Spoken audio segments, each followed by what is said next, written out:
What's going on, guys? Mike Butler back with another edition of FireSide Chats with Mike Butler, and welcome to our Shoot the Shit episode, where I bring on a guest and we shoot the shit. And actually, we do have topics today, but let me welcome in our guest, my guest, good friend. It's been a while, Jim Zimmerman, Ju-Jitsu Jim, as people always like to call him. James, how are you? I'm good. How you doing? I'm doing lovely. I'm always doing lovely. You know that, especially when I'm talking to you. So, we you being on the show last week, and we had some topics that we actually did want to talk about. I got some topics. You got some topics. And get ready, because it's going to be probably a little bit of a lengthy show if, things go accordingly. But first, I know you wanted to talk about this. We're going to jump right into it. We're going to talk about this, the Eminem album. I know that you had some thoughts, and I just read that he's going to be on tour in North America for the first time in 4 years. So, wait, hold on, what? I just read that on Facebook. Read that on the book. I need it. I know you can't believe everything you see on Facebook, so I actually put it in the Google machine, and it's legit.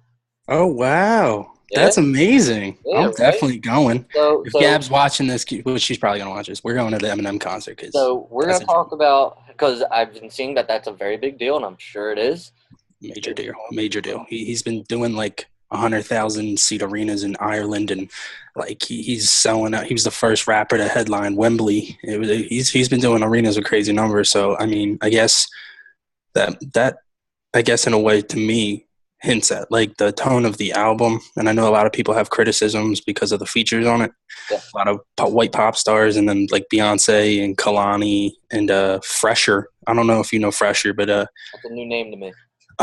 He's like a kind of he's like more along the lines of like a trap rapper. He's like hardcore, not hardcore. That sounds fucking stupid. But he's like he's like modern hip hop. He's not so much M style, so that's going to be kind of interesting. But we all knew the Ed Sheeran feature was coming. Unfortunately, Eminem is a white pop star. At the end of the day, he's a great rapper, but that is what he is. We live at a time where it seems that it's cool. Not cool, but it's like the cool thing to hate Eminem. Like all of a sudden everybody's like, he's washed up and all this stuff. I mean, everyone's entitled to their opinion, but I just don't understand why people are judging the album based off of a track list. I know people didn't like Walk on Water. Me, preferably, I didn't like it. But if that's how it's going to start the album off, then I'm very interested to see the direction it's going to go. I liked Untouchable. I think it was Untouchable. I like that song. I mean, people say what they want to say about the song, but I preferably like the song. I'm interested. I mean, I'm going to be listening at 12 a.m. on Friday like I did for Jay. It's just what's going to happen. Sure. And I'm sure a lot of people will. Now, people who know me know that I am not the first person to gravitate towards rap, but I've always enjoyed Eminem's past stuff, and I haven't heard anything about his new stuff. The last thing I even heard about Eminem was the diss that he had on Trump on an award show, I think it was. BET. Yeah, okay. And but I enjoyed his past work. How big is this that he's coming back to North America touring? Like, explain to me, try to convince me, somebody who doesn't really listen to rap or anything like that, convince me why this is a big deal right now. Well, I just realized something. 4 years ago was 2013. He did the Monster Tour with Rihanna, so I'm not sure if I haven't looked at the article, but if it is just like his own tour, self-contained, that's a pretty big deal. He hasn't really – I mean, he did Home to Home in 2009 with Jay-Z, which was just a 2-show thing. He did one – they had one in Brooklyn or in the Bronx at Yankee Stadium, and then they had one at Comerica Park in Detroit. Then I believe he did the Monster Tour with Rihanna, and I think that's the last time. So I don't know if it's like a misleading headline or if he's touring like like Jay has, where he's going to arenas like old school style, which I fuck with Jay because of that, because he's bigger in stature than M. Like it's not unfair to say that. Sure. M's strictly just music. Jay has branched out into pop culture as an icon. Whether you want to think it's an infamy or just pure fame, that's for whoever's vantage point. From whoever's vantage point, it might be one, it might be the other. But as far as M goes, he's always been kind of reclusive and quote unquote out of touch. And I would be hard pressed to not agree with that recently. But at the same time, he is a white pop star.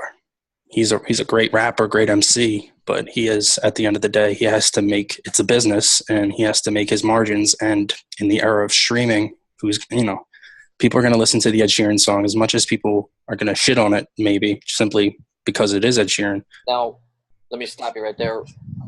Why would people shit on Ed Sheeran? Because he's a different genre of music?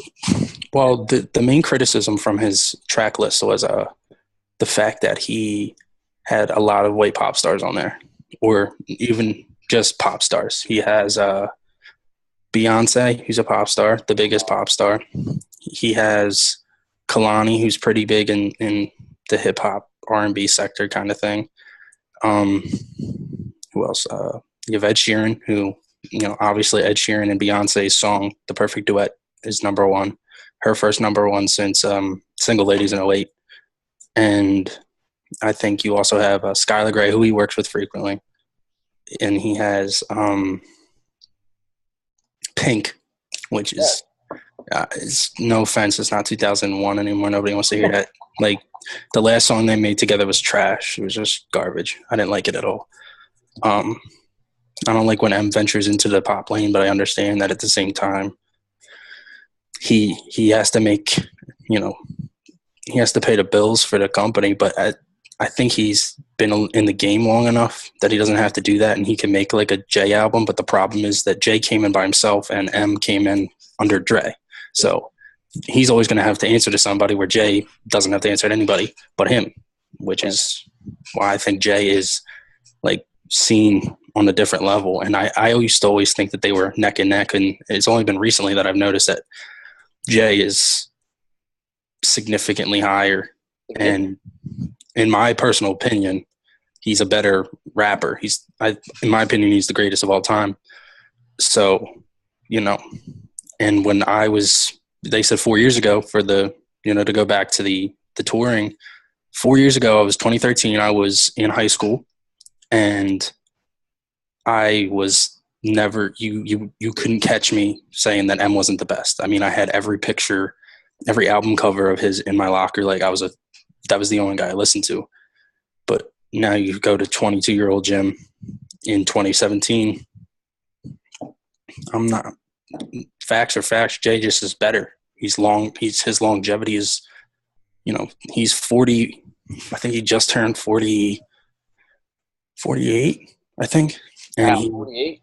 Yeah, and he, with 444, had one of his best albums ever. So, I mean, who knows this? Like I said, nobody knows what's coming from M, but if we're judging off the features, who knows? It's a toss-up. I mean, I'm going to listen to it, and I'm sure a lot of people are. Millions and millions of people are going to. It's going to go number one. That's not even a question. Like, it's what it is. If you had to pick right now, and I don't know if it's is already answered by what he's released already from the album, but if you had to pick an song from the album that's coming out, what do you think is going to top the charts? If just by looking and maybe Ed Sheeran song, probably. If we're strictly off numbers and streaming, probably the Ed Sheeran song. You believe that that's because Ed Sheeran is kind of popular? Yeah, I wouldn't be shocked, in all honesty, and of course, I'm not a professional by any means, but I wouldn't put it past Ed Sheeran and the Eminems song to get in the top 5, and Ed Sheeran occupy 2 spots in the top 5 or top 10 on the charts with that song. I just, like, people that don't listen to rap are going to listen to that song because, oh, cool, it's Eminem, and oh, cool, it's Ed Sheeran. Like, I was gonna say. I mean, I would again. I don't. Eminem. I'd be lying to you to say I didn't want to hear the song. Right. Like I mean, Ed Sheeran does bring that interest to people outside of the rap community, I guess you would call it, and I'm one of them. And I have really no interest in the other songs. Not because I don't like Eminem or nothing. It's just never really. It's the one that sticks out like a sore thumb. Right. Sticks out like a sore thumb. Yeah. That's a good way to. But here's the thing: is in 2013 on the Marshall Mathers LP2, Eminem and Kendrick had a song, and everybody expected that song to be them rapping their asses off against each other, and it went in a completely 180 direction.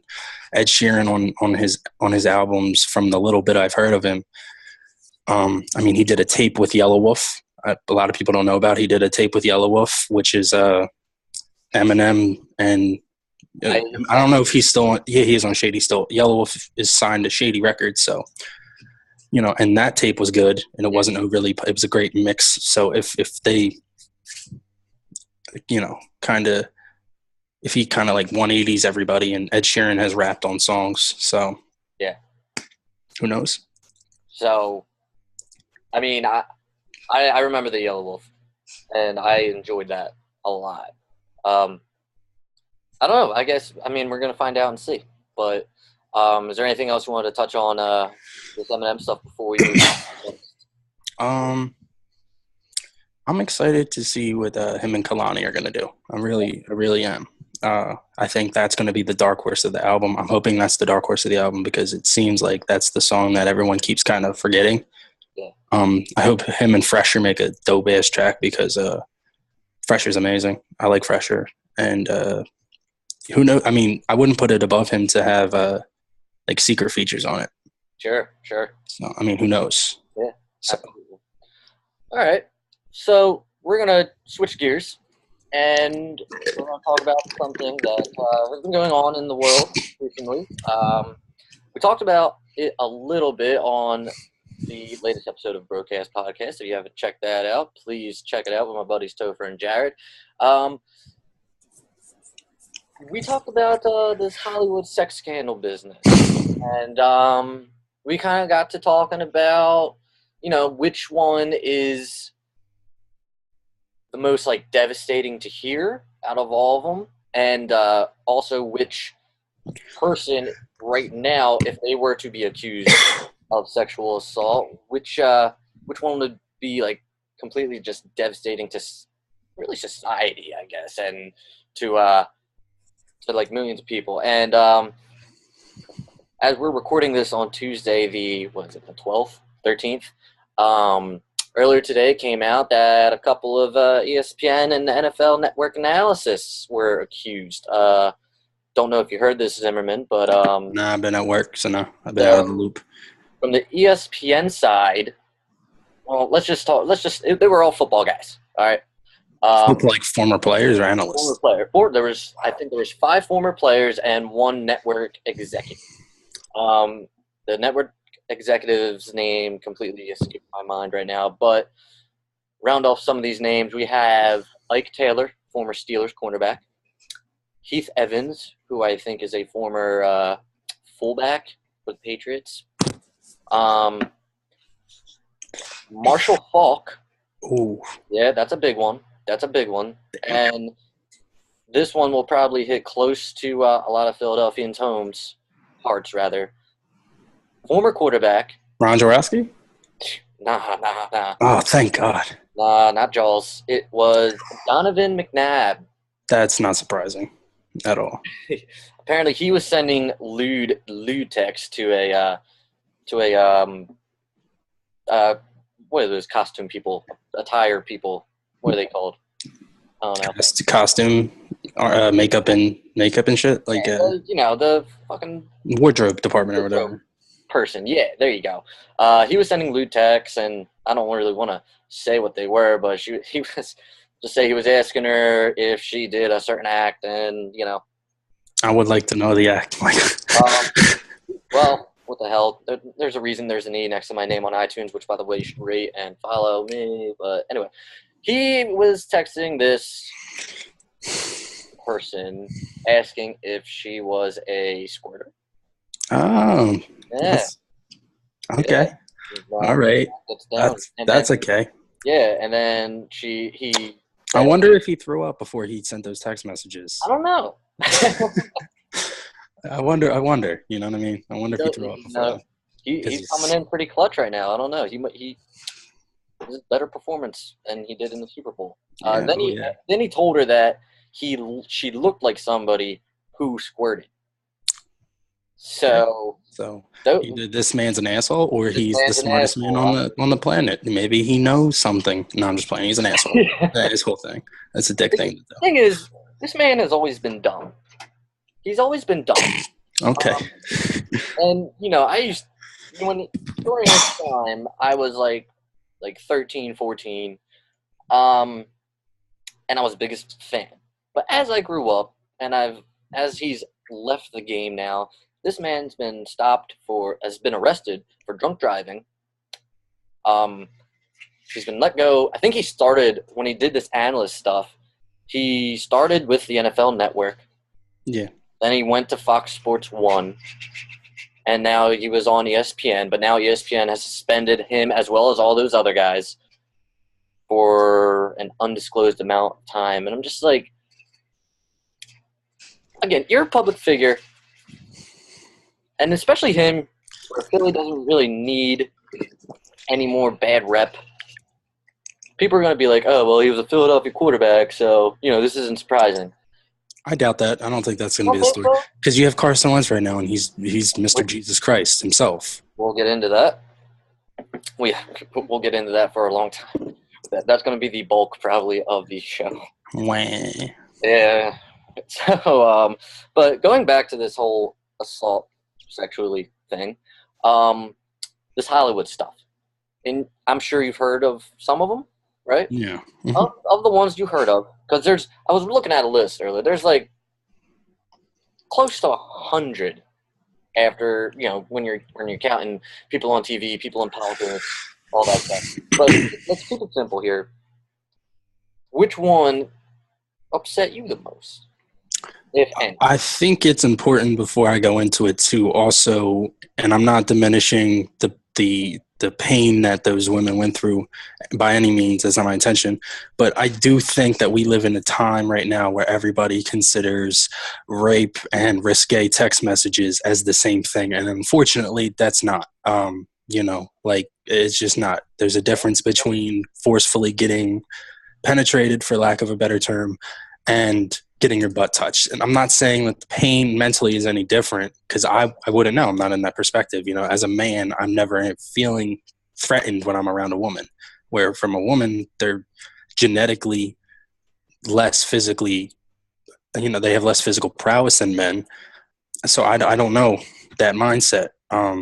But I do think there's a difference between Bill Cosby and Louis C.K. They're not in the same category. Bill Cosby did shit and drugged women. Yes. Louis C.K. just got a power trip and decided to whip his dick out and jerk off. Both of them are fucked up, and there's definitely a problem with that, but two completely different things. You know what I mean? I agree. So, but the Louis C.K. thing I had heard for a while. Yeah. That's what they were saying on the show last week. I listened, and it was funny that you guys said that, because I'm a big comedy fan, so that had been around circles. Not that I'm in them, but you know what I mean, like comics who do a lot of comics do podcasts, and you can find clips on YouTube of shit like that. And I saw that way long ago, way long ago. And there was a show I used to listen to called Invasion of Privacy, which was I don't know if you ever heard of Joe Santagato, the dude who does yeah. He does the whole like part 20, 30 or whatever. But him and this girl, Kate Wolf, who's an upcoming comic and like really into spiritual shit, they had an episode like years ago that talked about it. And she said that like he came to like small comedy clubs and would invite girls to his room and, favors for like, sexual favors for like advice or something, like crazy shit. And, I had just heard that in circles, like pockets of the internet and podcasts, shit like that. I've heard that. So that one knowing and liking Louis C.K. really fucked me up. To answer the question of who, if somebody were to get accused and who would it, like, you know, who would fuck me up the most? Joe Rogan. Like if something came out and said Joe Rogan that's a new name. Did that shit, I would be. But see, the thing is, I don't think he would. I don't think it's ever been that kind of thing. But if he did, I'd be devastated. I'd be fucking devastated. I'd be like, oh. That's a new one.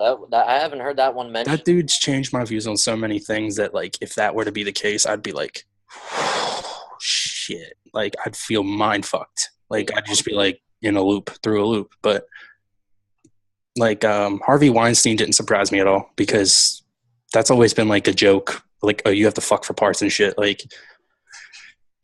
that one didn't surprise me. What I did like though is, I don't know if you know who Dame Dash is. I do not. So, you know, Jay-Z used to have a record label called Rockefeller Records. Yeah. And the guy he came into it with was Dame Dash. Well, some odd years ago, Dame Dash punched and knocked out Harvey Weinstein. He punched him in his face and knocked him out. So I thought that was pretty awesome. Like, I'm not a big Dame Dash guy, but that was pretty awesome. Like, because that was like Miramax's heyday. So he was a big, powerful Hollywood exec. Like, I mean, he still is and was, but I mean, like, that was when it seemed like the movies were at its height. And he's from Brooklyn, I think, and he's from New York. Right. They don't fuck around. Don't fuck around with them. Nah. I think on the show I mentioned Tom Brady. Oh yeah, that would fuck me up too. Personally, I would be like, dude. I mean, I wouldn't think anything less of if Tom Brady did that than I do Donovan McNabb, because I'm like, you're fucking stupid. But I know Tom Brady as a person.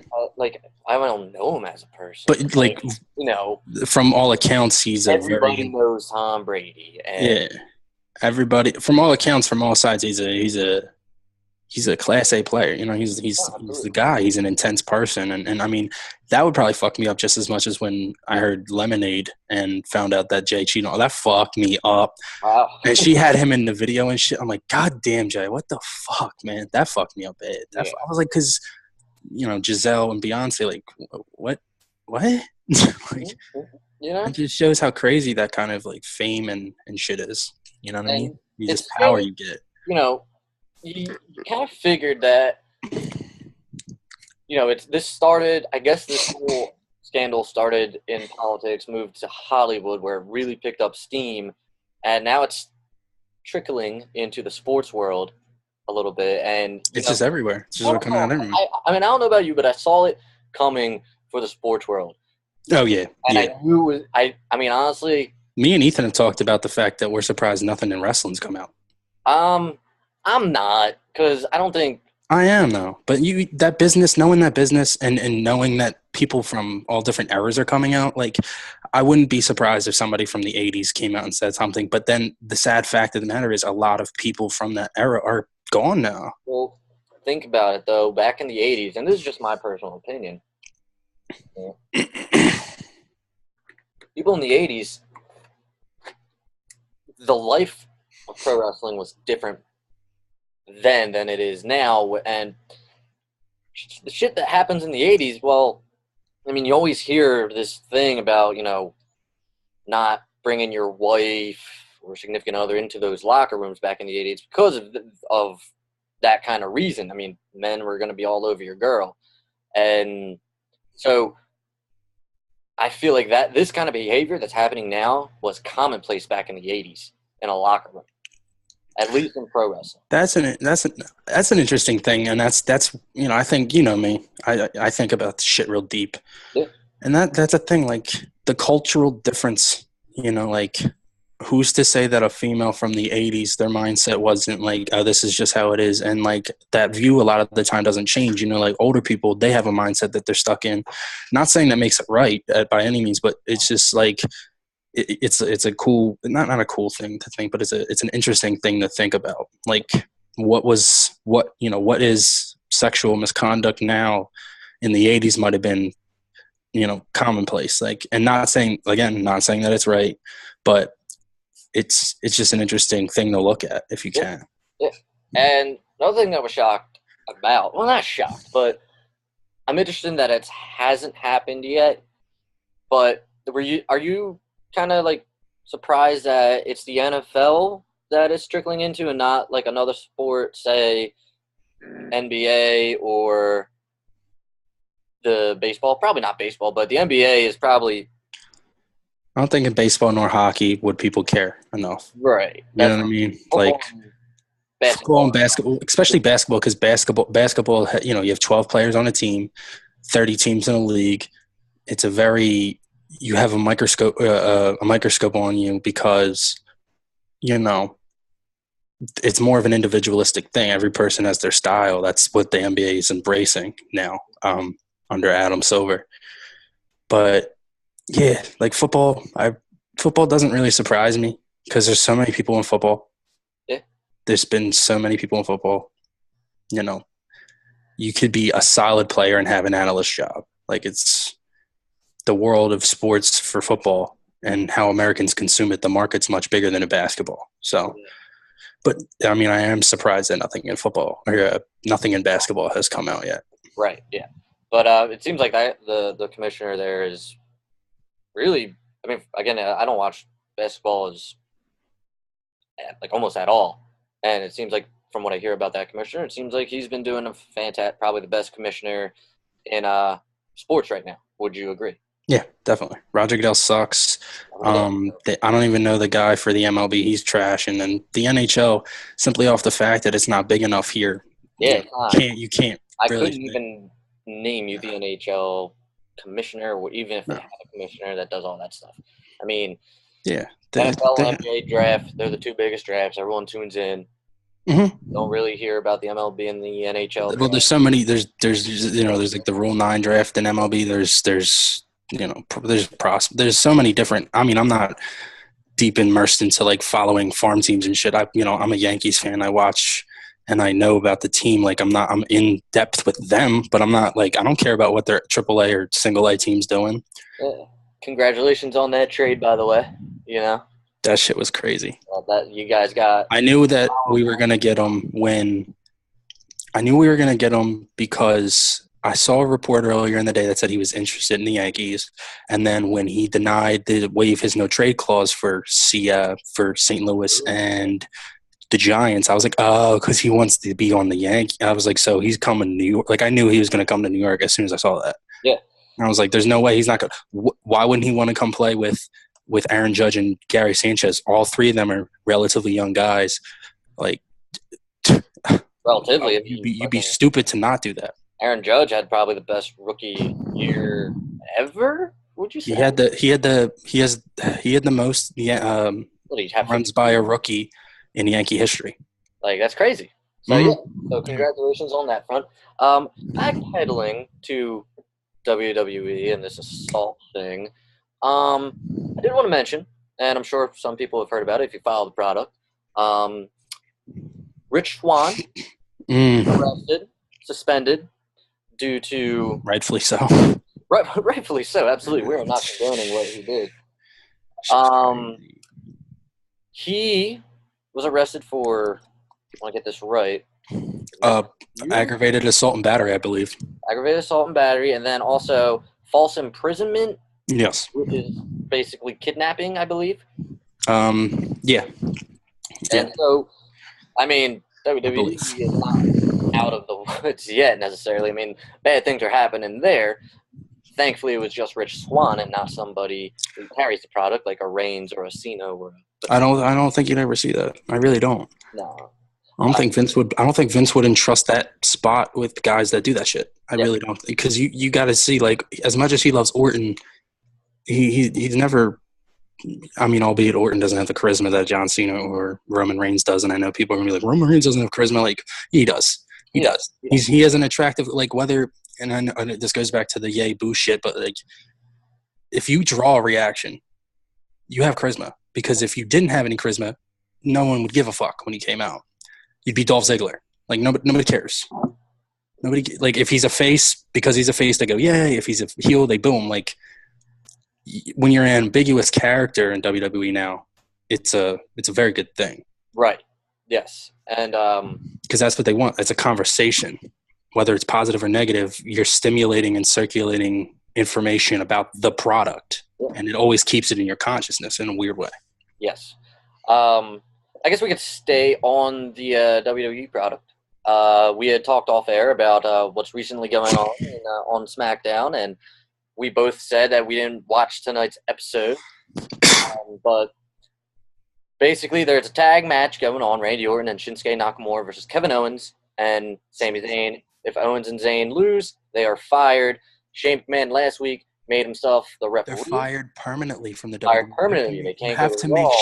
Yeah, you got it. Yeah, it's so important. They've been emphasizing that. Michael Cole's been talking about. You got to be careful. You got to go to Impact Wrestling if you want to wrestle again. You know, but tonight, Daniel Bryan was. I guess he announced himself as the second referee. Yeah, from what I saw that Sami Zayn and Kevin Owens, they've been campaigning for Daniel Bryan for I think the last 2 weeks or so since the storyline started to start. I watched last week, and I believe they were in the ring and they had yes shirts on, but they had they had yep over they had P over the S, and basically they were saying that Shane McMahon's like a tyrant, and I didn't see much else, but from what I saw, the updated match card is that Daniel Bryan is now the second special guest referee, which I don't quite understand. I never they've done it before with the two referees. I'm okay with have they? They've done it before, yeah. Can't recall, but you're probably right. Back in '99, when Owen Hart died, it was Over the Edge. It was Austin versus The Undertaker. Shane and Vince were the two referees. Just Shane. Oh, okay. Vince was injured. He didn't nothing. But I don't get it. Like, if you're going to have one outside, one inside, okay. Yeah, like, if he's like, yeah. You have two in the same ring at the same time. Like Mike Tyson was, like, kind of like the special, just in case, yeah. Right, yes. I don't understand having two referees in the ring at the same time. We'll never understand it. It's going to be a shit mess. Do you think this is leading sometime towards a Daniel Bryan in-ring return? So I actually have something on this. I just recently found like mad like wrestling pages that are fucking really dope. And one of them I think is Pro Wrestling Unlimited. Okay. And they're really fucking awesome. And they do more like every like updates on everything, like it's real news in a weird way. Like as soon as it happens, they upload. It's crazy. And from what I saw on there, it said that Daniel Bryan. So it's not that Vince doesn't want him to wrestle. The doctor hasn't cleared him. Yeah. There are, what I heard, like very little plans for Daniel Bryan if he can wrestle. Daniel Bryan's contract comes up, and this year I don't know what time, but it comes up in 2018. I believe it's September. That's what I thought. I thought it was September. So what they're saying is maybe SummerSlam 2019 he wrestles, or no, 2018. Upcoming? No, because it's up in September 2018. So they would want him to re-sign a contract so he could wrestle at SummerSlam 2019. Gotcha. That's what I heard. That's like if everything goes as planned scenario. I also heard that he was supposed to take a real nasty bump soon. Yeah, I heard he was supposed to take a bump this weekend. Yeah, that's what I heard. So that's one thing. Also, I don't know if you heard this, not really that related, but since we're talking about injuries, keeping somebody from in the ring, Sheamus has what does he have? He had spinal stenosis. He had spinal stenosis. The same thing that ended Steve Austin's career. And I did not hear that. Yeah, he has spinal stenosis. That's breaking news? No, that happened I think it happened over the weekend, I believe. Because there was and then like an update to that was I think that they were I didn't see his match on Monday, so I don't know how it went down, but they were saying in the tag matches with him and Cesaro wasn't was taking the brunt of the, Sheamus took like 1 or 2 bumps. He didn't take much. Spinal stenosis is the thing that Edge had to retire for. Yes. So they're protecting Sheamus really well right now. Yeah, I mean, in those tag matches, I always felt Cesaro got the brunt of the action anyway. That's just because, I mean, Cesaro's fucked up right now. I mean, I think he's still wearing a mouth guard because he lost all of his teeth in a match. And it just feels like Sheamus is always injured, whether it's the leg, arm, now this. So Cesaro's always taking the brunt of the action there. But, yeah, the news about Daniel Bryan, it's getting me pumped a little bit. I want to see him wrestle. I don't know if I'll still be interested, though, in 2019. No, I will. If they keep him on TV, yeah. Did you hear about RVD? Yes, I did. He is, banned for life from WWE? No, he's not banned. He has an eye injury. He has partial blindness in one of his eyes, and according to WWE's policy for their physicals, that he wouldn't be able to wrestle. Right. So he'll never be able to wrestle in WWE again. He also talked about how because of that he'll probably not renew his merchandise contract, which probably means he won't be in any. If they don't renew him for that, he won't be in any more games under WWE. They won't sell any of his stuff. He'll be on ProWrestlingTees.com. ProWrestlingTees.com is better anyway. Yes, they get more. They like to get more. I like to reward them for. Now, speaking of wrestling, one of the things I wanted to ask you about, have you seen any of the shit between Jericho and Omega? Oh my God, I was just watching the Jericho the press conference. Did you see his attack on Omega? I did. Fuck, man, that's just gonna be crazy. And I will say this: the only thing that I am really paying attention to in wrestling right now were first it was Paige's return. I had to tune in for that. I've tuned in for that. She's so overrated. She's so fucking overrated. I don't understand. But you gotta admit, she overshadowed by all the stuff that happened with her and Del Rio and the sex tape and all that stuff. You gotta remember she had a serious neck injury that was keeping her out of action. She just had her first match 2 weeks ago. It's just good to see that. I'm just saying, I just think that she's trash. Like, I don't think she's that great. Hands down, the best wrestler, if not the second best wrestler in the company. I would put AJ Styles as 1 and Charlotte Flair as 2. I would agree with you. AJ and Charlotte is so fucking good. Yep. She's better than any man on the roster except AJ Styles. I agree. I don't care what anyone says. If they say otherwise, they're stupid. Yeah, she is fucking money. Money. Sorry, I was laughing because Dana's right in front of me, and she is disagreeing with you wholeheartedly about Paige being overrated. Really? No. She's a big Paige. Everyone's entitled to their wrong opinion. Everyone's entitled to the wrong opinion. No, I don't think me personally, I think she's overrated.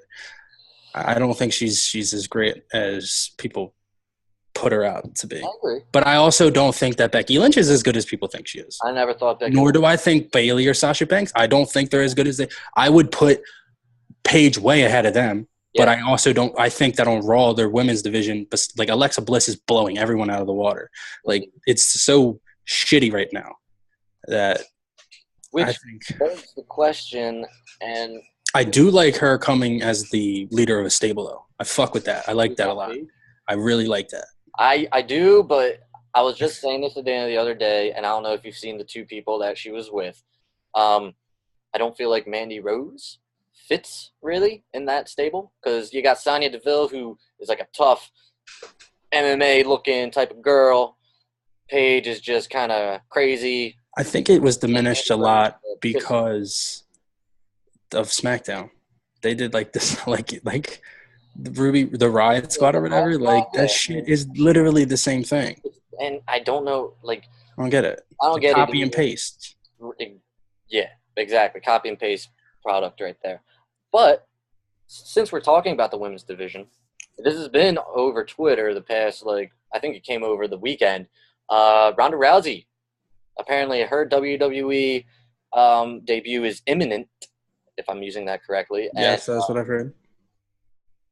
pretty much probably going to clash with Charlotte Flair at WrestleMania. Oh, really? Because I heard Asuka. Could be Asuka. I've heard both. I did hear both. Either way, I don't think you lose if you're WWE with either of those two matches, but I don't see how you don't give that to Charlotte Flair. I understand, like, Asuka's been using the I'll tell you why. Asuka's first loss comes to Ronda Rousey at WrestleMania. Money. You have eyes on your product. Like, as much as us fans, like, we have to face the fact that WrestleMania is like when a TV show gets a movie, right? All the shit you don't want to happen but is a beautiful send-off happens in the movie. That's what WrestleMania is to WWE. Okay. If you want anything wrestling cool to happen, you might want to check out Survivor Series or SummerSlam, which is what I think they're kind of doing, is making them the bigger events for the wrestling fan, where Mania is the fucking mecca of their coverage. You know what I mean? Which is weird because when the Hardys came back, that and the John Cena thing were the most talked about thing. Yeah. So I think that they bring Ronda, worst case scenario that I don't think they should do, unless they book her as a heel, which I think is risky, but you can have her, you could pull like a Lex Luger, like weird, like why is he celebrating? He won by disqualification. He's not the champion type shit. Like have Ronda beat her. And then the next night, if she's under a contract, have her come out as a heel. Okay. Do the switch up real quick because then you get that coverage still. And then now you have the wrestling fans not angry because if she does beat Asuka as a heel, it's not as bad. Yeah. Like if she embraces it like The Rock did in 2003, like, oh, I'm a big Hollywood star, I'm better than you, then it works. Which is probably The Rock's best heel stuff that he ever did in his career. Now, will they do that? No, probably. They'll probably have her beat her clean, smile on face and all, have The Rock come in, raise her fucking hand. It'd be a whole fucking... Rather not see that. I don't want to see The Rock doing... But if you have Charlotte Flair and Charlotte wins, I would be okay with that because it's not going to diminish Charlotte at all because Asuka's whole thing right now is the streak. Mm-hmm. So yeah. For Charlotte's just the best. It's interesting, and I'm thinking over it right now, and I'm brainstorming in my mind, and if I were a booker or if I'm predicting what they're going to do, probably put the women's championship, if she's going to face Asuka, put the belt on Asuka, Raw Women's title on Asuka, and have Ronda Rousey in her first appearance in the Raw Women's Championship. Either way, that's terrible. That makes it so much worse, though. Right, it does. Because now you diminish all of Alexa Bliss's work. Exactly, and I see that, but they do that. I mean, they did that with CM Punk, when The Rock took the title from him. So it's not beyond them to do that. And I think, yeah, but with Rocky, he was homebred there, where Ronda's just coming. Like it's kind of reminds me of when Samoa Joe was on that. When Samoa Joe was undefeated, Kurt Angle comes into TNA. This is when TNA was good still, and beats him. Yes. Okay. Now you just showed that your best talent on from your homegrown place is not better than the guy who came from WWE. Mm-hmm. So if they do that now, it's like, oh, a legitimate sports fighter is better than a performer, and it shits on the business, I think, in my opinion. Either way, I think Ronda Rousey is on her way to WrestleMania for a title shot, whether it's Raw or SmackDown. I don't see anyone on SmackDown beating Charlotte for the title at all. I have a question, though. Do you think that Vince would put her on SmackDown? Ronda Rousey? Mm-hmm. I would like that. That would be like the unconventional thing to do, but I don't think that. I wish that would be a thing, but I don't think it will. I mean, now that you say that, I mean, I don't necessarily. That's my only problem. He would put her on SmackDown. That's why I'm saying Asuka. That's because I don't see him putting her on. And they could always. I mean, the WWE could always just put Rousey on Raw, and for some weird-ass reason that won't be explained to us, have Charlotte Flair come out on an episode of Raw, fucking challenge Ronda Rousey. What I would probably put a little bit of money on, I don't know how close this deal with Ronda Rousey is, but... She's been training with, I believe, Natalya and Charlotte. So when they say imminent, I'm thinking like within the next month or two, okay, that she's going to be coming in. They have a very big Raw show coming up on the the 20th anniversary. the 25th anniversary of Raw, where I'm Yeah, assuming 25th. superstars of Raw and SmackDown will probably be on there, or at least the big ones. That's where I heard that Hogan's supposed to come So, what bigger way than to debut Ronda Rousey on that show, and maybe Charlotte Flair comes out and does something. Maybe she debuts and does challenge Asuka or something. Maybe Asuka wins the title that day. Something big's going to happen on that show, especially if they can't get the old timers like an Austin or a Michaels to just show up. So they got to do something. I remember when they did the 20th anniversary of Raw, I was very upset that Austin, Michaels, The Rock, well, no, not The Rock, Austin and Michaels weren't on that show. So if they're not on this show, they have to do something big for that show. And I don't think there's a bigger thing to do than have Rousey debut on that show. No, that's a good point. But now that you're saying that, I have. So it's the end of December. Well, not the end of December. It's mid-December, and the Rumble's the 27th, I think, of January. So you have a little over a month and a half left.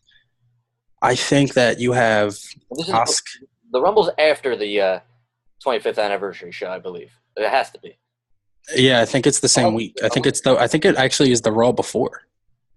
Yeah. Oh, Raw before, yeah. It would be. So but I'm saying I think you have them set up Asuka and whoever has the title at that time. If it's Alexa Bliss, it's Alexa Bliss, whatever. Then Asuka wins at Mania. And then this is a Dream World, obviously. They have a Divas Battle Royal for Raw. Whoever wins is the number one contender for the championship or whatever, maybe. And Ronda Rousey, and then they say, "Oh, it's a surprise entrant or some shit," and then Ronda Rousey comes out. Are you talking about like a Divas Royal Rumble at the Rumble? They're women's wrestlers, Michael. Sorry. Okay. My bad. God, fucking pig. I knew you're a pig. You're fucking gross. As soon as I said it, I wanted to take the word back in my mouth. No, I mean, you gotta facts are facts. That chick on the Riot Squad, she's a fucking model. Like, she's a diva. Yeah, like there's still some divas on there, whether they want to admit it or not. Like, yeah, absolutely. But I mean, it does beg the question, like why they brought up all these NXT gals plus this Ronda Rousey thing. I mean, if you put Raw and SmackDown together, that's probably close to at least 20, maybe 25 women wrestlers, women superstars that are in it. And they could probably pull off a little Royal Rumble at the Rumble for the women. That is interesting. I never thought about that. So and having Rousey debut, sure, why not? I wouldn't hate that. Will they do it? I don't know. I wouldn't hate that either, to be honest with you. I mean, the Royal Rumble itself lasts like an hour, maybe an hour and a half if need be. So, and they have to have a Brock Lesnar match in there. They have to have. Is he supposed to defend the belt? I don't know any. I know that he's not going to be at Elimination Chamber, but I also heard that he might not defend it at the Rumble. I don't know if you know anything. So what I read was that they don't feel like there is, and don't be. Oh wait, no, they just had. Hold on, timeout. They just had the Kane versus Braun match yesterday to determine the number one contender. A double count out. No, I thought that Braun beat him. Nope. Double count. Oh my fucking. So don't be surprised when I say this, but they don't feel like there is somebody on the Raw roster that is good enough to face Brock. Braun. That's not even Braun. But they just did Braun. They just did Braun versus Brock not too long ago at a pay-per-view. But still, that's everyone doesn't. If they want it, they'll watch it. It's like the Field of Dreams. If you build it, they will come. Like this goes back to the whole Vince McMahon out of touch thing. He's out of touch. That's where Paul's supposed to come in. I still feel like Finn Balor deserves that spot, but they're burying him. I don't think. Dude, if we're talking storyline, bro, Finn Balor never got that rematch for the belt he had to relinquish. I'm just saying. That doesn't matter. It doesn't fit their narrative. I think it's bullshit. I mean, I think Finn Balor's he's amazing. And I get that he's older, but, like, what was the deal? Like, Samoa Joe and Brock, that match was fucking amazing. Yeah, it was. Brock was so high on Joe. Like, we wanted that rematch so bad because they made the match good enough that Brock barely got out, which gave a lot of credibility. Even if he doesn't have the rematch, they never really emphasized that with Joe, which I think is stupid. because that Brock is the caliber of guy that even if you barely lose, that's enough of a rub for you to be a monster. You know what I mean? 100%. And they're protecting the F5 like crazy. Yeah. Back to the Finn Balor thing. Well, not Finn Balor thing, the Brock Lesnar thing. I also heard reports that he might just fight somebody in a non-title match. Is this Roadblock? Yeah. They want Lesnar versus Reigns at WrestleMania. They want that. They've been wanting that for years. I think they don't want that I don't think they want to jeopardize that. Not saying Lesnar's going to get injured. He's not that kind of guy to get injured on such a limited schedule. But I wouldn't be surprised if they did a non-title match with like fucking Braun Strowman again or Samoa Joe. And that's so dumb. It's a waste of a match. It just sucks. Give them do your plan and make a Divas Battle Royal, or sorry, my bad, a women's superstar Battle Royal. Fuck that shit.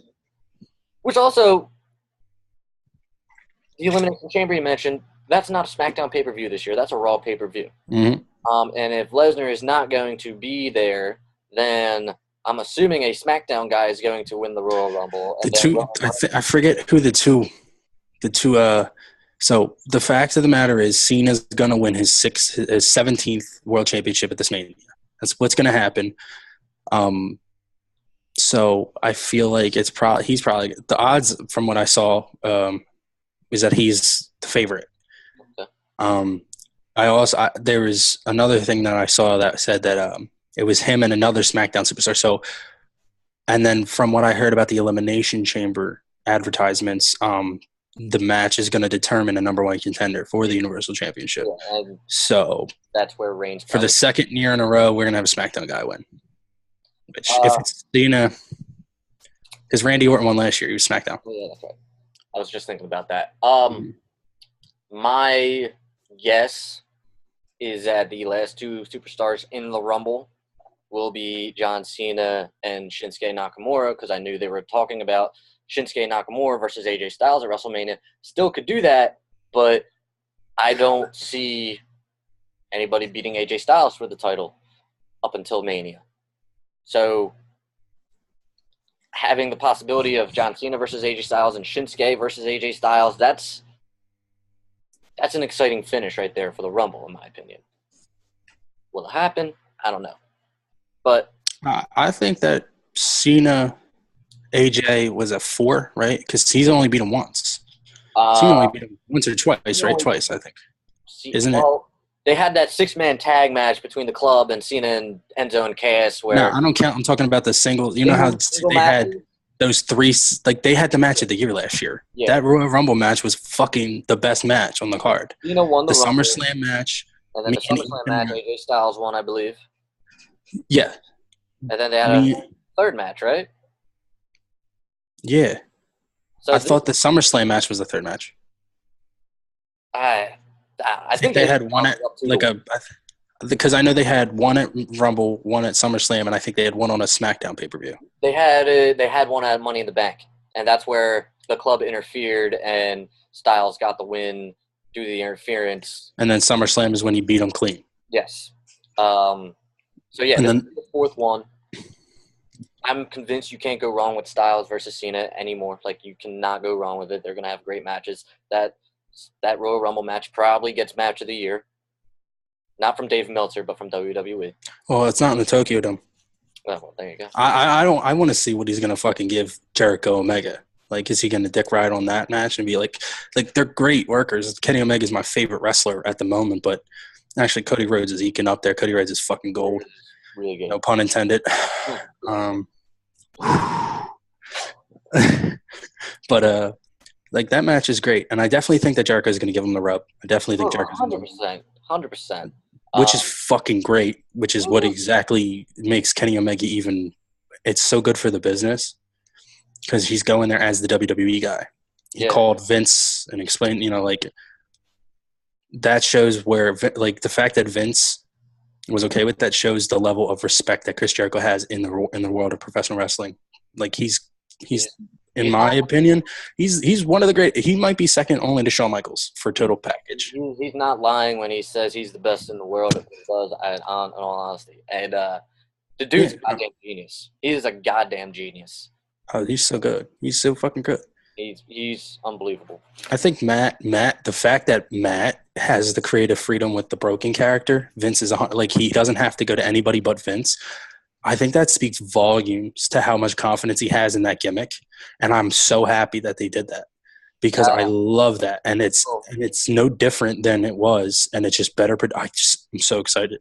I don't like that Bray is the one he's going against, but I fuck with Matt Hardy. I'm very excited for what he's. Do you think the Woken Matt Hardy is going to work? Oh yeah. You don't think it's gonna work? Well, I mean, I know he has some creative freedom. No, he only has to go. He only has to go to Vince. Yeah, only has to go to Vince. He's right to Vince. I could see Vince 100%. Vince is a huge fan of it, from what I heard, and they're gonna make money. If he was a fan of it, he would have fucking did it right from the get-go. I know Jeff. No, because what happened was TNA was still fighting for it, and the reason that they were able to start using it was because they stopped feeding money into the lawsuit.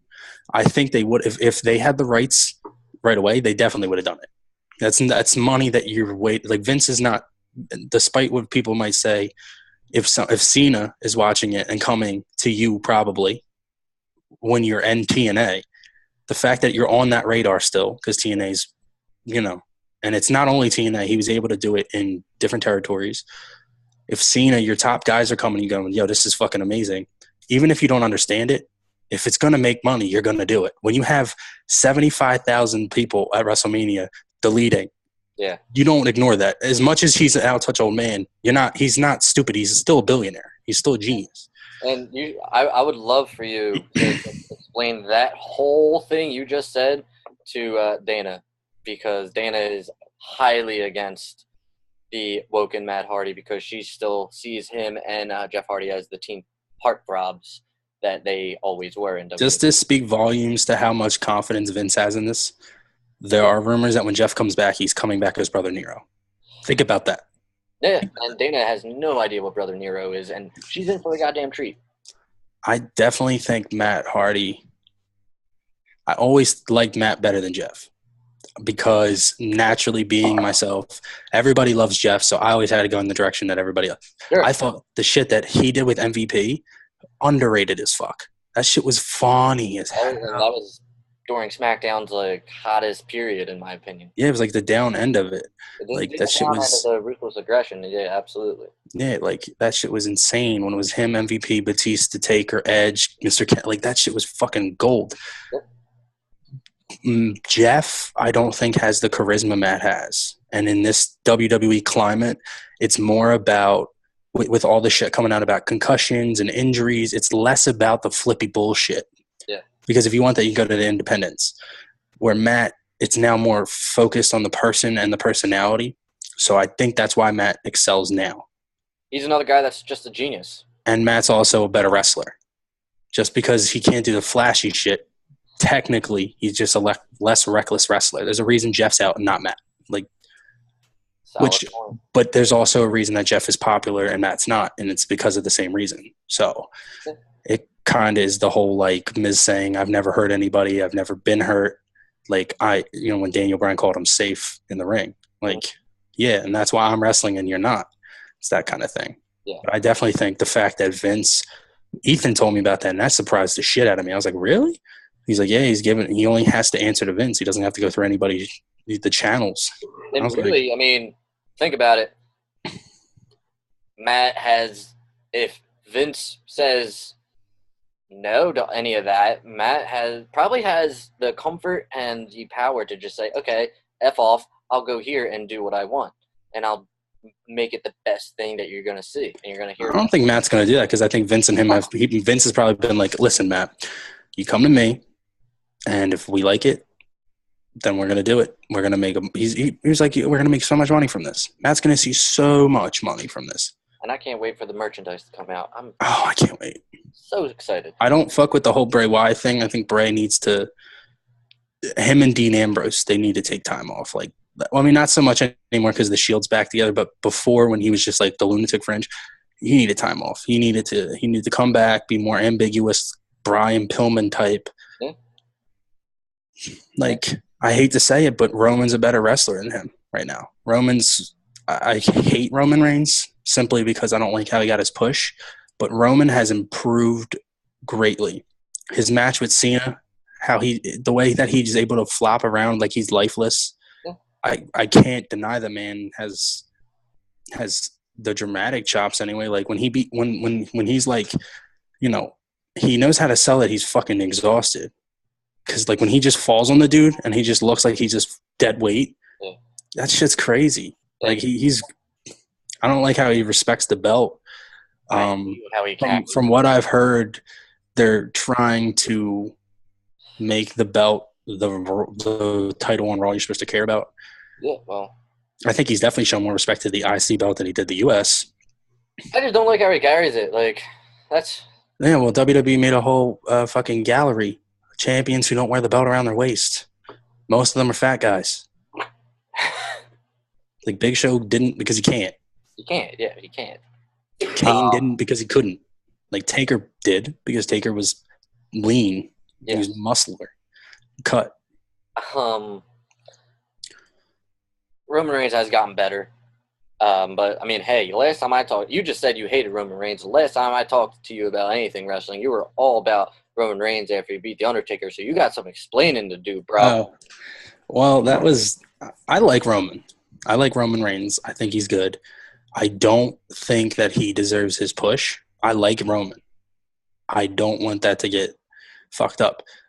Him and Brock at WrestleMania 31, people like to shit on that match, but if you watch it, and I know that it was a great match, fucking great match. He's been significantly better.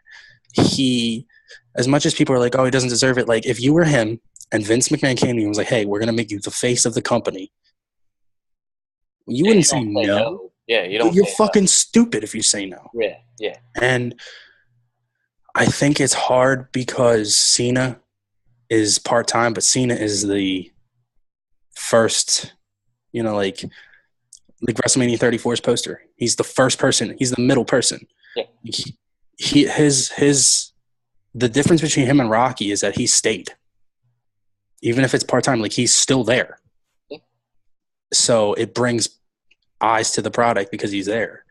Because, I think Ferdinand, the movie, is just the animated movies and just got nominated for 2 Golden Globes. He's going to be in the Bumblebee movie next year. Like, dude's making moves. And it's different because Rock took the action hero lane. Like Hogan tried. Hogan failed, but Rocky succeeded. Where Cena's comedy. So it opens a different kind of like... Sure. With that, we're going to wish everyone who's listening and watching a happy Rusev Day. Hottest thing going. Rusev Machka. I know, we want to send the love out to the Broadcast Podcast, Jared Tove. Happy Rusev Day to you guys. And we're going to move on to our main event. And that is, we'll talk a little football, Zim. We have our teams have a respective matchup on Christmas. It's a Christmas Day? Yes. Okay. Obviously, rough week for the Eagles. They clinched the division, but they lost a hell of a lot more. And I talked to you. I had texted you asking, telling you that we want to talk about, Derek Carr. He was injured. Carson Wentz obviously injured now. We wanted to talk about how those injuries affected the team, and you brought up a good point where Derek Carr didn't have a torn ACL. We only lost Derek Carr for 2 weeks. Right. So with that in mind, what's the Raiders' record? 6-7 now? Yeah, they're 6-7, which is crazy that they still have a chance at the division. They're only a game back, I believe. Yeah, and we beat. It's 1-1 each. Kansas City has 1. We have 1. And then you have to throw the Chargers in there as well. The Chargers are probably. I feel the Chargers are going to probably win the division. The Raiders seem to have been showing this late game kind of. Derek Carr is clutch in the end of the game. That's just his thing. What it seems like now is that he's having to carry a lot of the weight of the team. Marshawn Lynch, great. Beastman was awesome. But at this point in his career, he's really only consistently solid in the red zone, which is fine because he gets the job done. Yeah. But he's getting like 24, 25. I don't know how much he averages, but recently from what I've seen, he's getting a lot of touches and not getting a lot of yards. A lot of the time not breaking 100. Yeah. Albeit a lot of those are key points in the game, like first downs and shit like that, but still is not producing. Like, we don't have a run game where I think the Eagles, you lost Wentz, but let's face facts. Like, he's great. He's what put you guys over at the top, but you guys have a great young defense. Your running game, you have depth at least. Raiders don't have any depth. They have no depth. Well, yeah, I was going to point out, like, after Marshawn Lynch, they have DeAndre Washington, I believe. Who's solid, but still not – the depth that you guys have is insane. And they have another one. His name escapes me right now. I don't even know him. I haven't really been paying attention. Like, the Yankees wanted to go into the playoffs this year, so I didn't care about fucking baseball football for, like, the first month and a half. So the matchup on Christmas, you're going to have – before we get into that, we're gonna stay on this Carson Wentz and Nick Foles business for a little bit. Lot of fans of the Eagles, and I'm really disappointed, but also not surprised by it. It's over for the Eagles. Apparently, without Carson Wentz, we can't win dick. I understand why people think that, and trust me, I've never been as upset as I was about sports. More so when I heard that it was possibly a torn ACL for Carson Wentz. I think I might have shed a tear. I was upset because it's my home team. Like, I live in Philly, but I had a friend tell me at the beginning of the year that Derek Carr was going to tear his ACL around this time. So part of me chuckled, but then a part of me was also really upset because Carson Wentz is not only a great football player, he's a great fucking dude. He's just a really good fucking guy, and I would never want that to happen to him. Like, he's just a really good fucking guy. And that's why I was upset mainly, because it wasn't because he was leading our team to, like, crazy-ass stats and a crazy-ass record that no one – because all that does is inflate the expectation. It's incredible. But the fact that guys are – and when I say guys, I mean, like, fans – they're really discrediting Nick Foles. Now, I understand he was with St. Louis, then Kansas City, and he didn't have great years. He's also a backup. He's also a backup. Right. Surrounded by terrible teams, so he didn't really do much. Well, the Chiefs are good.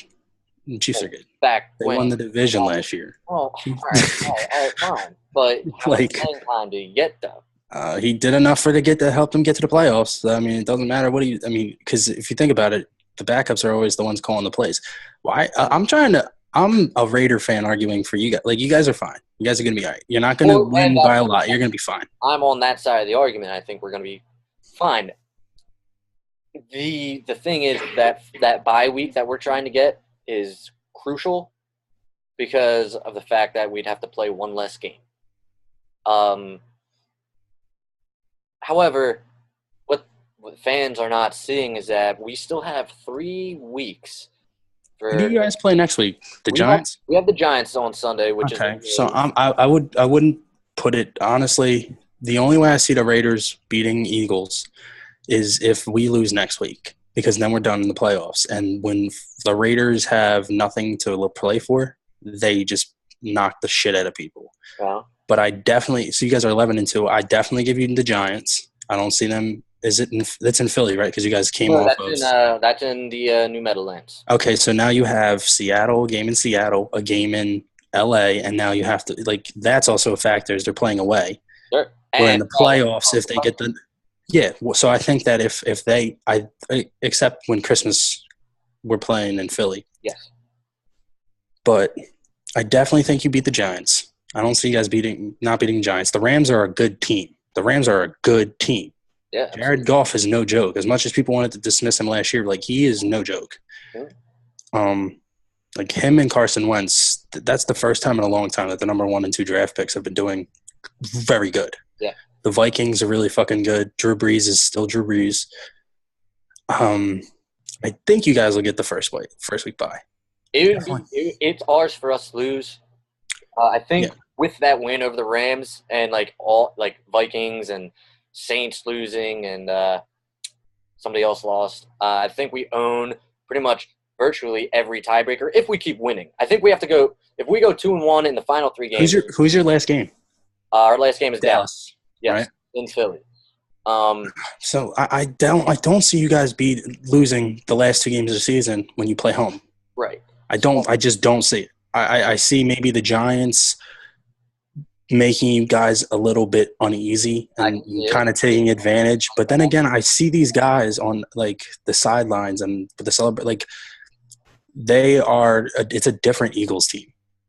It's just a different. You can just see that they're all meshing because when you had to have the Donovan McNabb years, there was always some part of the puzzle that was mixed up, or messed up. Like the TO situation affected you guys. Then the fact that it took you, what was it? It took us three tries in a row to get to the Super Bowl. Yeah, it was. We were 4 in a row, but the last one is the one you won. Yes.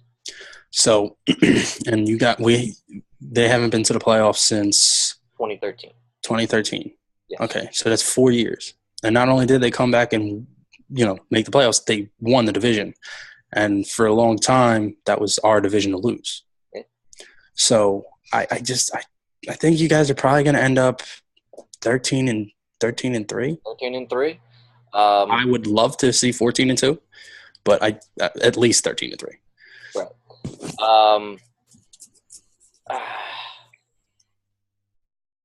The thing is, you go back. You got to keep in mind, Carolina is still a team that can, because I think Carolina and New Orleans are in the same division, right? Don't they play again? Yeah, they're in the same division. I think they play again. They might. I know the Saints play the Falcons again, not this week, but the week after. So that's 2 times in 3 weeks that they play. And 2. The Saints and the Falcons. And the Falcons are still in it. If they can win. They're still a problem. They're still a solid team. The NFC is very strong this year. Yeah. It's crazy. And, AFC is weak as fuck. I will say this. I do not want to see the Seahawks, and I don't want to see the Saints. Really? I think that game in Seattle, I think Russell Wilson won the MVP in that game. If not then definitely now since Wentz is out. Yeah, definitely. I don't think I'm just looking to see the games. You have Chargers and Chiefs. They're both 7-6, so that's going to be the game to pretty much decide. So we're probably not going to make the playoffs unless we beat Dallas. That's the Raiders. Which you could. I don't think so. Dallas is maybe that's just me being biased. I mean, I hate Dallas. Fuck Dallas. I might root for the Raiders, but fuck Dallas. No, yeah, fuck Dallas. Fuck Dallas. Fuck them. Yeah, fuck Dallas. You have the Panthers and Packers. So the Panthers are going to get another win. Rodgers. You have, Rodgers. But it's also a protected Aaron Rodgers. But then again, the NFC North is still kind of toss up. That's the scary part. Even with Vikings being 10-3, what's the line? I mean, the wild card. I'm sorry. I think that's what it's saying. But then again, ESPN is stupid. I'm trying to find the assault people. Yikes. Okay, so here's the playoff picture. You have in the AFC, first is Pittsburgh, then New England, Jacksonville, which is awesome for them. Yeah, great for them. Kansas City, Tennessee, Buffalo, and the Raiders are 9th in the wild card race, I believe, for the last or 9th overall. Then you have Minnesota's 10-3, LA is 9-4, New Orleans is 9-4, Carolina is 9-4, Atlanta is 9-5. So you have the NFC South, right? Yes. That's probably the best division in the league right now. I would say so, and it can live these next 2 weeks. Yeah, because you have 3 of the 4 teams in the fucking playoffs. And as soon as if the Saints don't win the division, they may not make the playoffs at all. It'll be hard, but because then you would have they lose to Atlanta. Now they're both 9-5. Yeah, man, that's crazy. The NFC's on fire. Yeah. But then you have Green Bay versus Carolina. So if Green Bay beats Carolina, they're 8-6. Carolina's 9-5. Seattle is out of the playoffs right now, but Detroit has to play Carolina, or Detroit plays Chicago. Say Detroit somehow manages to lose.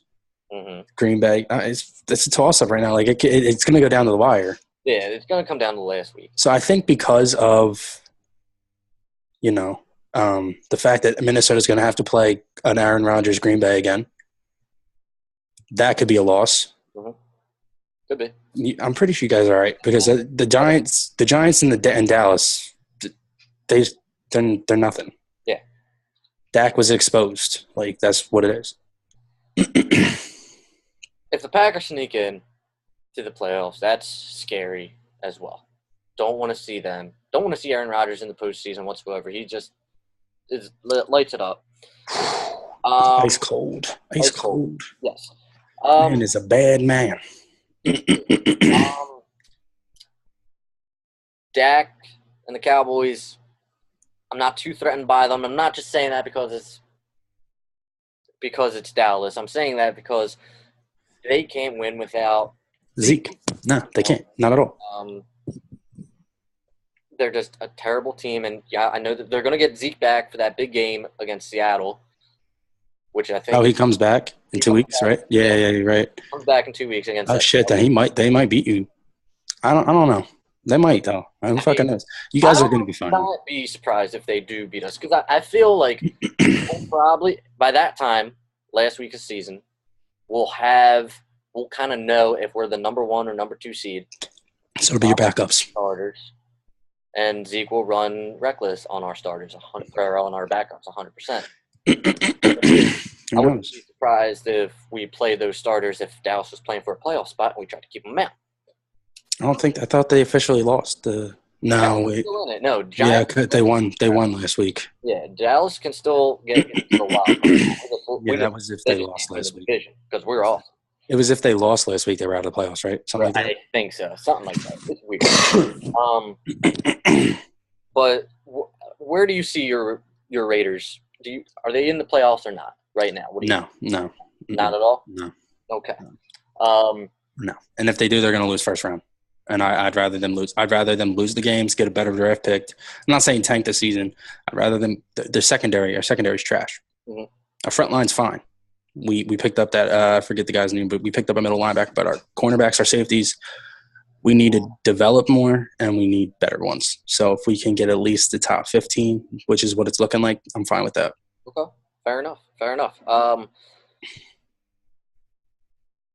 For the Eagles, where do you see Nick Foles taking the Eagles? Well, I'm thinking of that beautiful fan-edited trailer of Star Wars. Guys, it is if you allow me for a second, Mike. Go for it, bro. It is Star Wars week, ladies and gentlemen. I cannot tell you how excited I am. I have off tomorrow. Thursday night I'm going. I'm pumped as fuck, and I'll probably try to see it again this weekend. I'm a fucking nerd. It is what it is. I'm so excited. And Mike shared this wonderful fucking fan trailer on Facebook of this guy edited Nick Foles footage into over the audio track of the Last Jedi trailer, and it is beautiful. Every time this man throws the football, it sounds like a TIE fighter. It is the best thing I've ever seen, and whoever you are, you're a fucking hero. You're my hero, because that shit was amazing. So thank you, Mike, for sharing that, because that made my whole day. Yeah, it was great. It was amazing. It was great. But go on. Nick Foles, what's he going to do? Keep in mind, I want to say this. In 2013, when the Eagles won the division, went to the playoffs against the Saints, the only reason that the Eagles lost to the Saints is because Alex Henry could not make a goddamn field goal. We lost 26-24, and we lost because of a game-winning field goal from what's his face? Gurley. Or no, whoever the Tucker. was back in then. No, it wasn't Tucker. The guy who won them the Super Bowl. Or he was the same guy that kicked the onside kick, right? Right, yeah. So If Alex Henry makes another field goal, Yeah, but then that goes back to the whole, well, if this happened and this happened and this happened, you know. and I don't like to be that guy, but it's not like Nick Foles. Because it is a team game. It is a team game, like, at the end of the day. So it's not like one big – I mean, obviously sometimes one big play can decide the game. See Adam Vinatieri and his 3 Super Bowls. But, like – See Blair Walsh in that kick against Minnesota. Just saying. I think Nick Foles is going to come in and he's going to – I mean, the dude was not a scrub when he played for us. Like, I think people forget that because of his later years, but, like – 27-2, just saying, bro. What? Touchdown interception that year. 27 TDs, 2 interceptions. Who? Nick Foles in 2013. Oh, yeah. So, I thought you said Wentz. I was like, I thought it was higher than that. But you got to – it's 7 touchdowns in a game. Like, he's no scrub. The dude's he sent 2 jerseys to Canton, Ohio in one season. Like, dude's not a scrub. Okay, yeah, maybe he peaked then, but he's back in Philly around better talent, and he's done more with less. Oh my God, it's an overall great team. Mm-hmm. Like, I don't see him. I'm not saying that they're gonna throw the ball like they did with Carson, but I definitely think that he's good enough that he's. I mean, he did manage the game enough for you guys to win last week. So if anything, he's not bad. Nick Foles is still the starting quarterback on a lot of teams in the NFL. I agree with that 100%. And I need to say, like, to the fucking idiots online saying that the Eagles were thinking about picking up Colin Kaepernick. Like, I have heard that. Colin Kaepernick is a good football player. I don't care what anyone says. I don't care. Like, obviously, people are gonna have his opinion on his, his racial stances and shit. But he's if he's a good football player. He was in the Super Bowl. Like, it wasn't. He's not a scrub. He came in relief of Alex Smith that year, who got injured when they won the Super Bowl. So, and then I think he played with Chip Kelly, and Chip Kelly will sink your shit real quick. Like, he's not a scrub. Mm-hmm. He's just nobody wants to have the media circus around him. It's like Tim Tebow. Like, nobody wanted Tim Tebow because of the media circus. I'm not comparing them at all. Tim Tebow's awesome. No, I like Tim Tebow. I'm just saying that a lot. You know how people were saying that they didn't want him because of the circus that came with it. I tend to keep that negativity out of my life. That's fine, and you can let Jesus Christ in your life and all that beautiful stuff. But, like, I don't listen to nonsense like that. He kneels during the game. Okay, cool. Like, who cares? Like, I don't care. If your allegiance is to a piece of cloth and not the morals and values that you stand for as a country, get the fuck out of here. Like, if you're mad about him kneeling during a flag presentation, but not mad about the people in office violating the Constitution, which is all the ideals that flag is supposed to represent. Yeah, you need a wake up call real quick. I agree. And I never I've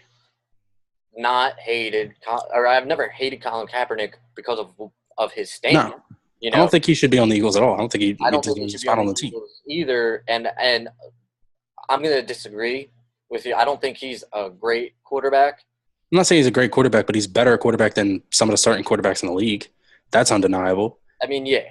It's not even the fact that I'm not saying he should be a starter by any means, because his stats don't match up to be a starter. But I am saying that he is better than a lot of backups, and the fact that he's not on a team, even if he's a second string, is bullshit. He's a good enough player that he's on a lot of teams out there right now who have quarterbacks that are starting because of injury. Yeah, exactly. That's what I'm saying. That should not be playing. I mean, yeah. I couldn't tell you the name of the Texans quarterback right now. I think it's Tom Savage. Okay, Colin Kaepernick can start there. Anybody could start at Cleveland. I don't know. Johnny Manziel did. I mean, fucking shit. Yeah. That was their last win on a Sunday. Was a Johnny Manziel-led team. So the Jets, I think he's better than Josh McGowan. But I'm saying if Josh McGowan just has broken his hand now. That's what I'm saying. So, you said the injury thing, so I agree. Now the Eagles, I don't think he would do well. I don't think he would do. He wouldn't start. This is Nick Foles' team. Because my fear would be, but just say my fear is that we have a situation where Nick Foles gets hurt, And then we have Colin Kaepernick as our third string. And now it's the whole Michael Vick thing again, where now we want to fix our offense 100%. Like, well, I don't think that would happen because at the time we didn't have a start. We had Kevin Kolb as our starter. Yeah. But like Wentz has the whole fucking – he's going to be a franchise. So disregard what I just said because that doesn't make sense in this situation. Yeah. Wentz is the man. He's fucking great. He's a good dude. He is. His Instagram video broke my heart, and I'm not even a big Eagles fan. I wanted to give him a hug, dude. Big Red. Big Red. But, you know, I've heard the Kaepernick rumors. I even heard Tony Romo rumors getting him out of the broadcast booth. Yeah, because of what my – Are they the same people saying that John Gruden's going to coach another team every year? Probably. Fucking idiots, man. Tony Romo's fine where he's at. I mean, that Romo thing, that started, like, as soon as, like, the Dolphins beat the Patriots Monday night. They were like, hey, they brought him out of a broadcast booth, and he just beat Tom Brady and outplayed him. Oh, okay, yeah. Why not the Eagles bring in Tony Romo? Either way, if they did that, still Nick Foles. It's still Nick Foles. Yeah, because Jay Cutler was still a starter. Romo got fucking his job taken from him. Well, different. Again, Romo. I'm not saying that Romo's better than Cutler or Cutler's better than Romo, but I'm just saying it's a different situation, and from perception is reality a lot of the time. So if you're looking at somebody who got their job stolen versus somebody who just bowed out because he was fading into obscurity, it's two different things. Like Kaepernick, I feel like Romo could also start for a lot of these teams. Oh, 100%. Yeah, definitely. But what does worry me is that it doesn't look like the Eagles are going to sign a quarterback. They put Wentz on IR, and they signed a special teams linebacker, Brian Brayman, who's been with the Eagles before. Is apparently very good on special teams, and with our special teams leader, Chris Maragos, out on injured reserve, they brought him in to take Wentz's spot. So it looks like they're going with Nate Sudfeld, a rookie. Well, I don't think he's a rookie. I think last year was his rookie year, but he hasn't taken a snap in the NFL at all. So God forbid Foles gets hurt, you're going to have this kid who, younger than you and I, probably your age, not taking a snap for the NFL. We're about to go into the playoffs. You never know, though. You never know. So, Jeff Garcia, you never know. You never know. Yeah, Jeff Garcia was special. Jeff Garcia was awesome.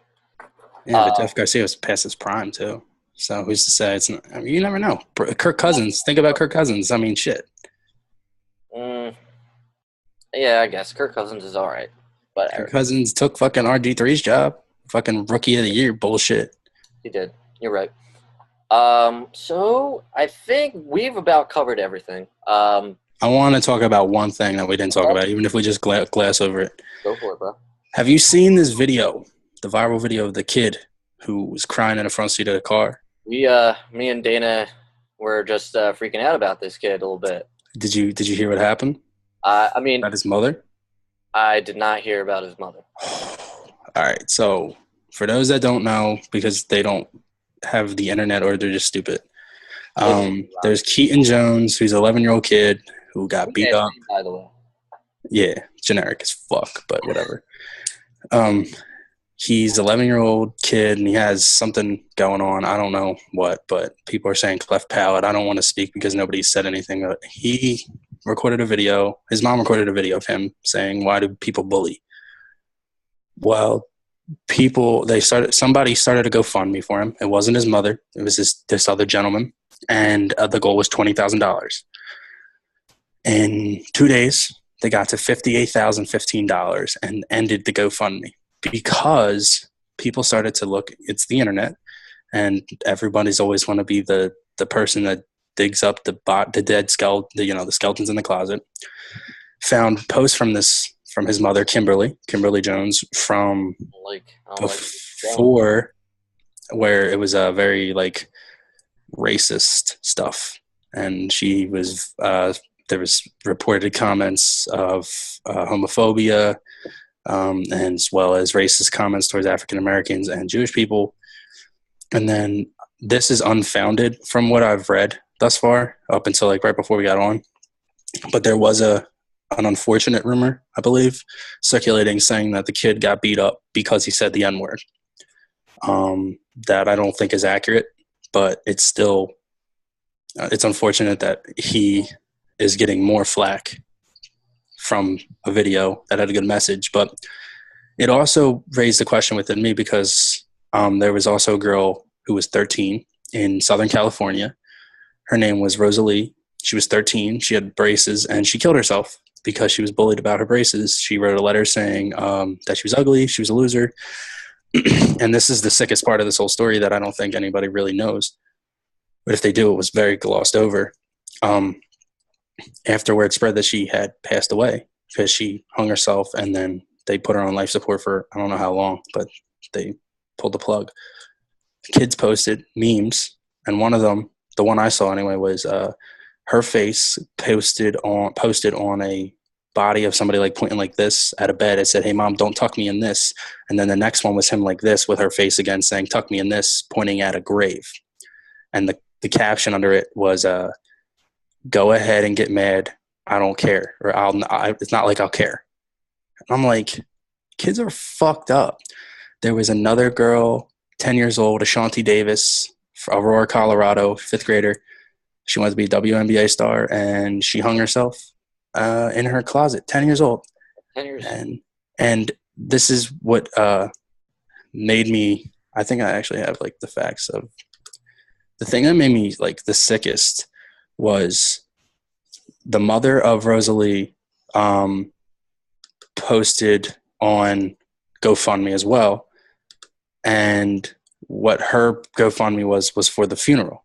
And they wanted to, I believe, raise $10,000. And they ended up exceeding the goal. But it was 11 days. You know, it was like $28,000, I believe, in 11 days.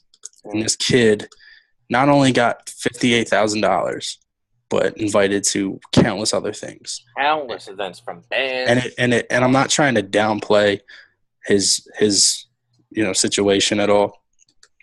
Oh, and then I forgot to say that Ashanti Davis's parents also posted one. I believe that one was for $15,000 because I don't think they were as financially stable as the other family. That just reached the goal. That was also, I think, like 10 days. Mm-hmm. And it just made me sick because, it made me sick because of the response to the Rosalie's and Rosalie's parents, because she was a Latino. Keaton was white and Ashanti Davis was black.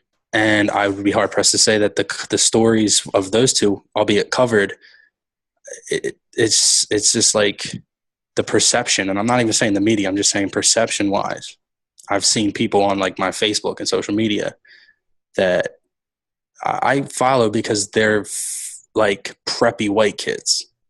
Like that's the best way I could put it, the box to put them in. You know, they're not like me or you or Dana or anybody that we know, like where we have to work our way. They get everything. Like they're people I went to a Catholic school, like that you have those kids. Yeah. And their perception of things, I have them as friends simply because it's so fucked up and skewed. You know, like they were posting all about this kid and then in the next moment, you know, oh, bullying's so wrong. And then the next moment sharing something where they're bullying. Like it baffles my mind. It baffles my mind that people could be so sick and demented that they message and harass the parents of somebody who just lost their daughter and make memes and shit. Like this world is so fucked up. Like it's insane to me. Uh-huh. Like nobody should be bullied by any means. As somebody who has been bullied, it's fucking trash, and it's, you know, you're a piece of shit if you do it. But it's just like, why like, oh, because those kids, it escalated. They're not as strong as Keaton. No, they're younger. Well, not the one girl, but the 10-year-old girl. I'm sure that Keaton has been able to not even have a concept of what a suicide like that is. Like that 10-year-old girl doesn't know. Like she's never going to get married. She's never going to graduate high school or grade school. Like I'm glad that Keaton's never got that severe, but like I don't understand why people like to focus on what's happening, because you have to focus on what's happening and change what's happening, you have to see the end result, even if you don't want to cover it. I agree. We all find like how we see things when we face conflict. When you're forced to face shit that you don't want to, that's when you have to make a decision. And it's like you have to tell people what could happen, because Keaton's story could ended up very well being just like Ashanti's or Rosalie's. Like it's sad. It's fucking sad, man. Like fuck. I mean, I read the 10-year-old one, and that shit was fucked up. That fucked me up. Know how someone so young has even the concept. Yeah, that fucked me up. I know back when I was 10 years old, if you asked me when I was 10 what suicide was, I would have. That's the problem with being a more informed generation. They can look those things up. And then actually having the ability to hang yourself. Again, 27-year-old me right now, you ask me to try and tie a knot to do that, not happening. It's we live in a crazy fucking world. It's a carnival. And then, we mentioned the cyberbullying, and we mentioned all these young kids, but it's not just young kids that it's happening to. It's happening all over the place. Yeah, I believe that the statistic is 5,984 kids, or like ages 5 to 24, commit suicide. It's one of the leading causes of death in kids. It's crazy. Five to 24 is the statistic. 5-year-olds. Five. What the fuck? I don't care if it's one. That's one too many. Like, obviously, any of them is too. Like, that's what I'm saying. It's insane.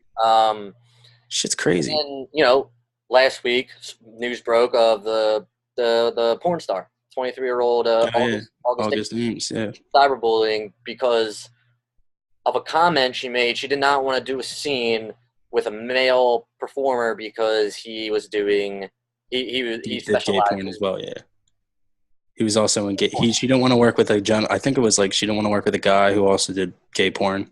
Yeah, and he said something, and this girl was known for her depression. Next thing you know, he says something. She tweets "fuck y'all" and then hangs herself in a park. Yeah, I saw one of the tweets to her was eat a cyanide capsule or some shit. Like, yeah. Fucked up, man. It's fucked up. And it's kind of fucked up too, because in a way, like, that is a good example of not only what to say on the internet, but what not to say. Sometimes you just shouldn't say shit. I'm not saying that she should be dead because of it, but like, that's a grown person decision that you need to make. Like, what do you want to put out there? Especially when you're in a position of that, where like countless porn stars are like, a lot of people think that a lot of creepy people watch them, and a lot of people follow them like they're fucking actors and actors. I mean, they are in their profession, but like people follow them like Brad Pitt and Angelina Jolie, and people think because they see them perform sexual acts that they're like, oh, part of it, and it's fucked up. It's really fucked up. Like, there's so many stories. Yeah, there's so many stories of like porn stars getting like not assaulted, but like put in weird situations with creepy people because they think that they can just do whatever. Like, they're people. Crazy. And from what from what I understand, the fact that she didn't want to do anything with this guy who did gay porn, that's common in that industry because they want to. Yeah, and I think it was also because she was misled. Yeah, I mean, like, dude, like I'm not saying she should have put out any of the tweets that she said, but dude, the other guy should not have done that either. And he's trying to say that he didn't cause the death. Well, ultimately, bro, you probably did, and you probably started other people saying shit to her. So, I mean. Yeah, it's a weird world. It's a weird world. It's a weird world, and we shouldn't end on a bad note, though. That's what I was about to get in. We're not going to end on a bad note. Star Wars is out this week. Star Wars is Thursday. Oh my god! I'm hyped about. I'm a fucking nerd, dude. I'm fucking excited. Thursday, Star Wars Friday, Eminem's album. Like the fuck. It's a big week for you. Me, I'm just hyped out about like other stuff like life. Like Uh, Eagles said and done. They're Here 11. comes the bride. That Here wedding comes stuff's the happening. bride. Saturday we're gonna go for tuxes, I believe, as long as everyone can keep the appointment. And yeah, man, it's exciting stuff.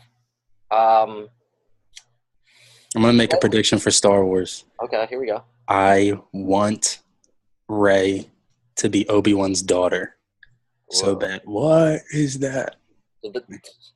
I'm sorry, but when you said that, the light bulb did it just get brighter? Yeah, it did. Oh, And it just dimmed again because we yeah. recognized it. Trust in the Force, young one. There we go. So weird shit's happening over at Zimmerman's place right now. It's Obi-Wan. He's telling me that I'm right. Yeah, the Force is strong with you. The Force is strong in this one. Guys, I want to say I'm glad to be back doing this. We're gonna be doing it a lot more often now that I have time. Your boy switched over to 4 days at work for the rest of the year, so for real? Yeah, I got a lot of PTO I got to use. My man. So pots and pans. Zimmerman, you got anything coming up? Is there anything you want to plug before we head on out? Nah. Like I know I haven't been making music lately. A lot of shit's been going down, as Mike, I'm writing, but I just haven't been able to get, Amen. I'm where you were, you know what I mean? Like, I hear you. Like I deleted my Twitter. I deleted my Twitter. I'm not really on the social medias like that anymore. But really, I just been working, and enjoying what I can, and nothing I can plug. Just go, fucking enjoy your life. Like if I'm gonna say, and I guess since I don't have anything to plug, I'll just be like, we're gonna plug life. Yeah, like I think a lot. Don't waste time on people that don't provide you with anything, and I don't mean that in like they give me this way. Like if they're not criticizing you when you're wrong or being honest with you and making you force yourself to be a better person, don't fucking fuck with them. That's the point of it. Like you don't waste time on other people that don't matter, because I think a lot of time is an investment. Your life is time over years. So anytime you give somebody, albeit even if it's a small piece, it's your life, you know what I mean? And like I just that's more for somebody that I'm like one of my friends that I'm talking to about that kind of thing. Yeah. He's a good dude. He's a young kid, but especially for the younger people that are watching it, like Jess watches and shit. Like, don't worry about what other people are going to say, because they're always going to say something. You can't stop the silence. You can't silence the critics, because they're always going to be there. You can only work in spite of them. Like, I'm sure a bunch of people have shit to say about them. I know that people have shit to say about my music, and I know that people always are going to have some sort of judgment because Mike does this. Like, who cares? Because at the end of the day, we're the ones that have to deal with ourselves. We have to look in the mirror. We have to deal with who we are. And Mike provides an entertainment and an outlet for people to see in his life and escape theirs, even if we're an hour or two. Yeah. Like, and I guess the last thing I'll say is, you guys should really fuck with Mike Butler. He's a dope ass dude. He's a good dude who makes quality entertainment for the family. Look, the E is for everybody. Just want to make sure it's not for explicit. It's for everybody. I mean, yeah. I mean, you might want to skip over the whole, like porn star stuff. I think you should skip to it. Honestly, skip to it. Yeah, riveting. Hard hitting journalism. It's finest. But so we're gonna be doing these shoot the shit episodes a lot more often because they're just awesome, and I like catching up with everybody. Still looking for anybody who is interested in weekly appearances. It would make the show a lot more interesting and a lot more fluent, I would say. Going to be having some new guests, hopefully, next week. I don't have my schedule for next week yet, but I wouldn't be surprised if we did multiple Shoot the Shits episodes. Wouldn't be surprised if Zimmerman came back on and we did some shit. We're also going to be starting – I need to think of a name for this because I don't like the name right now, but Chalked Up Playoff Edition. We're going to be doing that when the playoffs start. Me and Jared are going to come on, and we're going to shoot the shit and everything. And, I was supposed to do a video game stream today of my first virtual reality stream, but I got caught up watching some Game of Thrones, just started watching it. So, I'm kind of like catching up with everybody. And, that's what we're doing. I want to make sure you guys tune in. I want to thank Zimmerman for coming on. It's always a pleasure to have Jiu-Jitsu Jim on the show. Be sure to follow me on the Twitter machine. I know Leafy Nudes, who hopefully is watching this, me and him he's been messaging me on Snapchat. He's been tweeting me. He's been calling me a little bitch and stuff, but, he's still tweeting me. It still counts. And, he's made hashtag Mike Diddle's children, I think, trend worldwide at least once. So, thumbs up to you. And I think we're about to sign off. Make sure you do the Snapchat, Butler1127, Twitter, Mike Butler1127. It's all going to be in the description. And, again, if you're interested in coming on the show, I am just a text away, or you can hit me up on any of those social media platforms. Love to have you as long as you're not a dick. So with that, I'm going to sign off. And, Zimmerman, thank you so much for coming on. My pleasure, my friend. We are out.